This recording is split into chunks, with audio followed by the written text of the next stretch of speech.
In areas like digital government, India is not only adapting technology, but it's actually leading the way. What are some of the things you're excited about? Health, agriculture and education. मैंने जो आरोग्य मंदिर बना है, 2 लाख आरोग्य मंदिर, आयुष्मान आरोग्य मंदिर विलेजेस में, ये जो मेरे हेल्थ सेंटर है उनको मैं डायरेक्टली मॉडर्न टेक्नोलॉजी से बेस्ट हॉस्पिटल के साथ उनको जोड़ देता हूँ। पहले शुरू में उनको लगता था कि डॉक्टर तो है नहीं, मुझे देखे बिना कैसे बताता है, लेकिन बाद में उनको समझ आया कि टेक्नोलॉजिकल इंस्ट्रूमेंट और सैकड़ों किलोमीटर दूर बैठा हुआ डॉक्टर भी उनको सही डायग्नोसिस कर रहा है, सही एडवाइस कर रहा है। तो लोगों का कॉन्फिडेंस बढ़ रहा है। जितना बड़ी हॉस्पिटल में होता है उतना ही छोटे आरोग्य मंदिर में हो रहा है। तो ये डिजिटल प्लेटफॉर्म की कमाल है। और दूसरी तरफ एजुकेशन, मैं बच्चों को बेस्ट एजुकेशन पहुंचाना चाहता हूँ। टीचर की जो कमियां है उसको मैं टेक्नोलॉजी से भरना चाहता हूँ। दूसरा, बच्चे का इंटरेस्ट विजुअल में है, स्टोरी टेलिंग में है, तो उस प्रकार के कंटेंट बनाना, उस दिशा में मैं काम कर रहा हूँ ताकि बच्चों को लगना चाहिए। और मैंने कुछ सर्वे किया, मैंने देखा बच्चों को बड़ा मजा आ रहा है। मेरे यहाँ एग्रीकल्चर में भी मैं बहुत बड़ा रिवॉल्यूशन ला रहा हूँ और मैं माइंडसेट बदलना चाहता हूँ।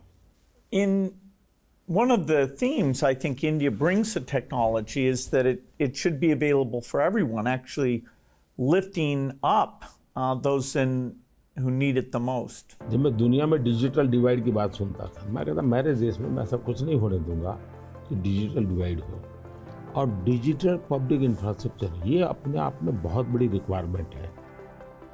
आज मेरे यहाँ गांवों तक मैं ये डिजिटल फैसिलिटी पहुंचाना चाहता हूँ। तो मुझे लगता है वो बहुत बड़ा टारगेट ग्रुप है। महिलाएं तुरंत नई चीज़ों को स्वीकार करती है, ये मेरा अनुभव है मेरे देश में। उनके अनुकूल कौन सी चीज़ें मैं टेक्नोलॉजी में ले जाऊंगा तो वो एकदम से एक्सेप्टेबिलिटी बनती है। मैंने एक कार्यक्रम लिया है, नमो ड्रोन दीदी। इसके पीछे मेरे 2 लक्ष्य हैं। एक तो मैं भारत के गांवों में 3 करोड़ महिलाओं को लखपति दीदी बनाना चाहूँ, और वो भी एक गरीब परिवार से।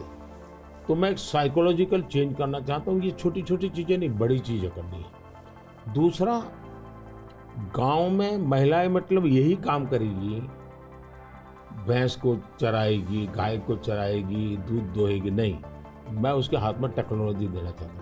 मैं साइकोलॉजिकल चेंज लाना चाहता हूँ। गांव के सब लोगों को लगना चाहिए कि ये हमारे गांव को बदल रही है। एग्रीकल्चर को मैं आधुनिक बनाना, वैज्ञानिक बनाना, ये ज़रूरत मैं देखता हूँ। और उसी लिए मैंने ड्रोन दीदी का, और बहुत सक्सेसफुल चल रहा है। मैं इन ड्रोन दीदी से इन दिनों बातें करता हूँ, उनको इतनी खुशी है। वो कहते हैं हमको साइकिल चलाना नहीं आता था, आज हम पायलट बन गए, हम ड्रोन चला रहे हैं। सोचने का तरीका बदल गया है।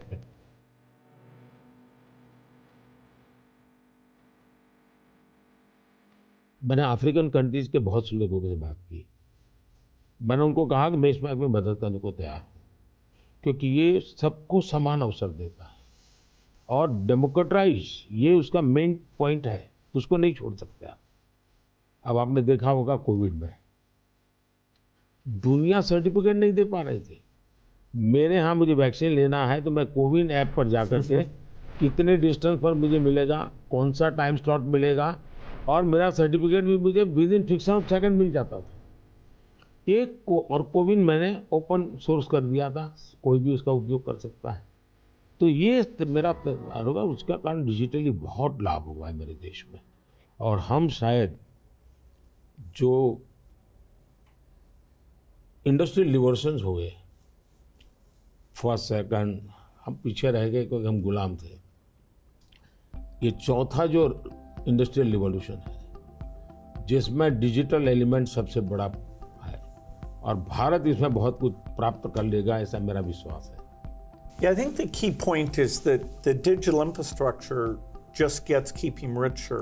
You know, a lot of people know about the identity system and the digital payment systems, and that the government, by taking virtually all the government payment programs now and digitizing those, that alone saved a lot of money, and it created access on a more equal basis.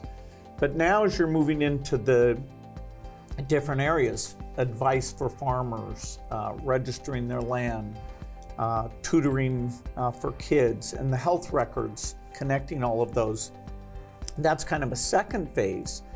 And we're just at the beginning now of the third phase, where these advances in artificial intelligence will come on top of that and make the value even better. आपने सही कहा, AI का महत्व बहुत है। और मैं तो कभी कभी मजाक में कहता हूँ, हमारे देश में माँ को आई बोलते हैं, माता को बहुत से राज्यों में भाषा बोलते हैं आई। अब मैं कहता हूँ हमारे यहाँ बच्चा पैदा होता है तो आई भी बोलता है, AI भी बोलता है। वो इतना एडवांस हो गया है। अब देखिए मैं कैसे उपयोग करता हूँ, मैं आपको बताऊँ, जिसको देखकर आपको भी खुशी होगी कि कॉमन मैन कैसे AI का उपयोग कर सकता है। जैसे मैंने G20 में AI का बहुत उपयोग किया। मेरे पूरे G20 का परिसर था, उसमें पूरा का पूरा AI का उपयोग करके सारे इंटरप्रिटेशन की व्यवस्था मैंने AI से की। मैंने मेरे सभी ड्राइवर्स को मोबाइल फ़ोन पर ऐप डाउनलोड करवा दिया, उसके साथ बैठे हुए गेस्ट उनको करवा दिया। मान लीजिए वो फ्रेंच भाषा जानते हैं तो ड्राइवर के पास ऐप में फ्रेंच की व्यवस्था थी, वो ड्राइवर के साथ फ्रेंच में बोलते थे, ड्राइवर अपनी लैंग्वेज में सुनता था, ड्राइवर अपनी लैंग्वेज में जवाब देता था। यानी ड्राइवर के साथ कम्युनिकेशन किसी भी लैंग्वेज में वो कर सकते थे। मैंने अभी एक प्रयोग किया, मैं काशी तमिल संगम में कार्यक्रम करता हूँ, तो काशी में तमिलनाडु के लोग आए हुए थे, तमिल भाषा मैं बोल नहीं सकता हूँ, तो मैंने AI का उपयोग किया। मैं हिंदी में बोला और सबने मेरा भाषण तमिल में सुना AI के द्वारा। VK न्यूज, राष्ट्र के नाम।